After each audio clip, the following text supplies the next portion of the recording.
So after reading the recent bill that was proposed, which was House Bill 5043, I'm really stuck scratching my head about this because I really don't understand the whole concept of why this bill would even be proposed. Now, this is an act prohibiting the manufacture and sale of convertible pistols. This is supposed to address the use of Glocks with switches. Now, when we take a look at the people using switches, typically those are criminals. Those are people that are not following the law. In fact, these are people that most likely don't have pistol permits. These are people that are most likely not the appropriate age. These are people that are most likely not actually buying their guns from an FFL, but instead are buying these guns off of the streets. These people, they don't have to go through any background checks or anything that the people in Connecticut have to do. Now, if a bill like this were to pass, what I believe is that some FFLs may stop selling Glocks altogether, and then some may only stick to the V model and the Gen 6s because those are not supposed to be switchable.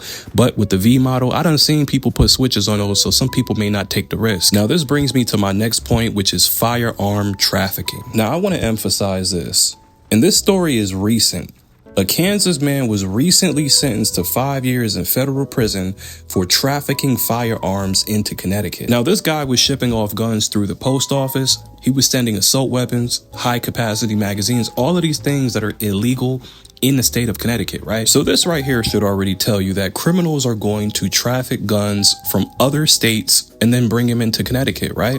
Now take a look at this next part. Now the DOJ recently determined that a 1927 prohibition on mailing handguns violated the Second Amendment. Now the reason I bring this up is because if the DOJ has ruled this as unconstitutional and that they won't enforce this code, now I would say it makes it even easier for criminals to traffic guns through the mail. So the whole point that I'm trying to make here is that even if this bill were to effectively ban Glock or ban specific models that fall under the category of a convertible pistol, I hope they know that people are just going to traffic these guns into the state anyways. And I put this on everything I love. If this bill passes, I promise you we're still going to see people get arrested with switches in the state.